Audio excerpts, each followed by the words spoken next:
Hi everyone, my name is Leah Klein and I am Mrs. Klein's sister-in-law. And I am calling today from upstate New York called Saratoga Springs, New York. This is my backyard and as you can see we have lots and lots of snow. And that's one of my favorite things about living in New York is my change of seasons. Today I'm going to be reading you a book called A Bad Case of the Stripes by David Shannon.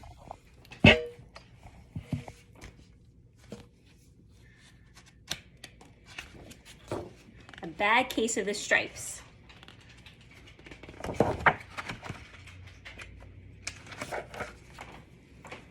Camila Crane loved lima beans, but she never ate them. All of her friends hated lima beans, and she wanted to fit in. Camila was always worried about what other people thought of her. Today she was fretting even more than usual. It was the first day of school and she couldn't decide what to wear. There were so many people to impress. She tried on 42 outfits, but none of them seemed quite right.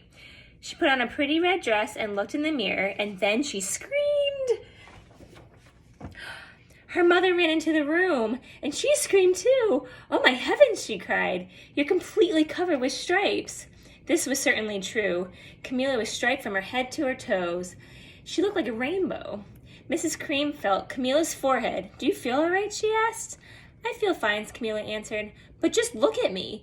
"You'll get back in bed this instant," her mother ordered. "You're not going to school today." Camila was relieved. She didn't want to miss the first day of school, but she was afraid of what the other kids would say, and she had no idea what to wear with those crazy stripes. That afternoon, Dr. Bumble came to examine Camila. "Most extraordinary," he exclaimed. "I've never seen anything like it. Are you having any coughing, sneezing, runny nose, aches, pains, chills, hot flashes, dizziness, drowsiness, shortness of breath, or uncontrollable twitching?" "No," Camila told him. "I feel fine." "Well then," Dr. Bumble said, turning to Mrs. Cream, "I don't see any reason why she shouldn't go to school tomorrow. Here's some ointment that should help clear up those stripes in a few days. If it doesn't, you know where to reach me." And off he went. The next day was a disaster. Everyone at school laughed at Camila. They saw Camila Cran. They called her Camila Cran and Night of the Living Lollipop. She tried her best to act as if everything were normal, but when the class said the Pledge of Allegiance, her stripes turned to red, white, and blue, and she broke out in stars. The other kids thought this was great. One yelled, "Let's see some purple polka dots." And sure enough, Camila turned all purple polka dotty. Someone else shouted, "Checkerboard," and a pattern of squares covered her skin. Soon everyone was calling out different shapes and colors, and poor Camila was changing faster than you can change channels on a TV.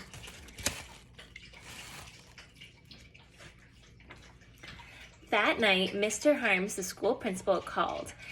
"I'm sorry, Mrs. Cream," he said. "I'm going to have to ask you to keep Camila home from school. She's just too much of a distraction, and I've been getting calls from the other parents. They're afraid those stripes may be contagious." Camila was so embarrassed. She couldn't believe that 2 days ago everyone liked her, and now nobody wanted to be in the same room with her. Her father tried to make her feel better. "Is there anything I can get you, sweetheart?" he asked. "No, thank you," sighed Camila. What she really wanted was a nice plate of lima beans, but she had been laughed at enough for one day. Well, yes, I see," Dr. Bumble mumbled when Mr. Cream phoned the next day. "I think I'd better bring in the specialists. We'll be right over." About an hour later, Dr. Bumble arrived with 4 people in long white coats. He introduced them to the Creams. "This is Dr. Grop, Dr. Sponge, Dr. Cricket, and Dr. Young." Then the specialists went to work on Camila. They squeezed and jabbed and tapped and tested. It was very uncomfortable. "Well, not the mumps," concluded Dr. Grop. "Or the measles," said Dr. Sponge. "Definitely not chickenpox," put in Dr. Cricket. "Or sunburn," said Dr. Young. "Try these," the specialist said. They each handed her a bottle filled with different colored pills. "Take each one before bed," said Dr. Grop. Then they filed out the door, followed by Dr. Bumble. They're poking and prodding her. That night, Camila took her medicine, and it was awful. When she woke up the next morning, she did feel different, but when she got dressed, her clothes didn't fit right. She looked in the mirror, And there, staring back at her, was a giant multicolored pill with her face on it. She turned into the pills. Dr. Bumble rushed over as soon as Mrs. Cream called. But this time, instead of the specialists, he brought the experts. Dr. Gord and Mr. Mellon were the finest scientific minds in the land. Once again, Camilla was poked and prodded, looked at, and listened to. The experts wrote down lots of numbers, and then they huddled together and whispered. Dr. Gord finally spoke. It might be a virus, he announced. With authority, suddenly fuzzy little virus balls appeared all over Camilla. Look at them all over the place. Or possibly some form of bacteria. Oh, all over here, said Mr. Mellon. Out popped squiggly little bacteria things here. Or it could be a fungus, added Dr. Gord. And instantly Camilla was covered with different colored fungus blotches. Gross. Then the experts looked at Camilla and at each other. We need to go over these numbers again and get back to the lab, Dr. Gord explained. We'll call you when we know something. But the experts didn't have a clue, much less a cure. Oh boy. By now, the TV news had found out about Camilla. Reporters from every channel were outside her house, telling stories of the bizarre case of the incredible changing kid.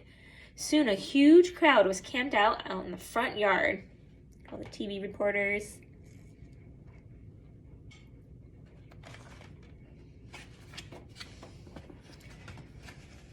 The creams were swamped with all kinds of remedies from psychologists, allergists, herbalists, nutritionists, psychics, an old medicine man, a guru, and even a veterinarian. Each so-called cure only added to poor Camilla's strange appearance until it was hard to even recognize her. She sprouted roots and a long furry tail, but nothing worked.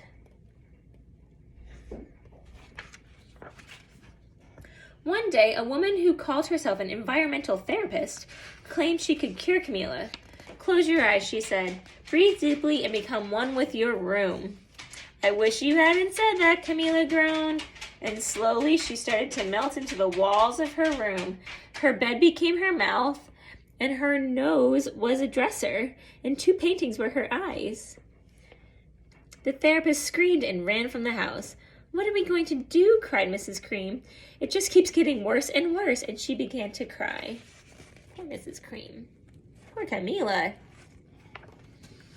At that moment, Mrs. Cream heard a quiet little knock at the front door. She opened it, and there stood an old woman who was just as plump and sweet as a strawberry. Excuse me, she said brightly, but I think I can help.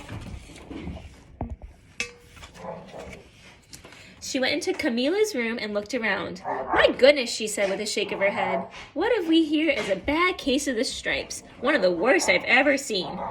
She pulled a container of small green beans from her bag. Here, she said, these might do the trick. Are those magic beans? Asked Mrs. Cream. Oh, my no, replied the kind old woman. There's no such thing. These are just plain old lima beans. I bet you like some, wouldn't you? She asked Camilla. Camilla wanted a big helping, a plate full of lima beans. More than just about anything, but she was afraid to admit it. Yuck, she said. No one likes lima beans, especially me. Oh dear, the old woman said sadly. I guess I was wrong about you. She put the beans back in her bag and started towards the door. Camilla watched the old woman walk away. Those beans would taste so good, and being laughed at for eating them was nothing compared to what she had been going through. Wait, she said, the truth is, I really love lima beans. I thought so, the old woman said with a smile. She took a handful of lima beans and popped them into Camilla's mouth. Said Camilla. And suddenly, the branches, feathers, and squiggly tails began to disappear. The whole room swirled around, and when it stopped, there stood Camilla, and everything was back to normal. I'm cured, she shouted. Yes, said the old woman. I knew the real you was in there somewhere. She patted Camilla on the head, and then she went outside and vanished into the crowd. Yay! Afterwards, Camilla wasn't quite the same. Some of the kids at school said she was weird, but she didn't care a bit. She ate all the lima beans she wanted, and she never even had a touch of stripes again. But she does have some stripes in her bows. The end. Thank you guys for letting me read to you. It was such a pleasure. I hope you have a great day. Thanks.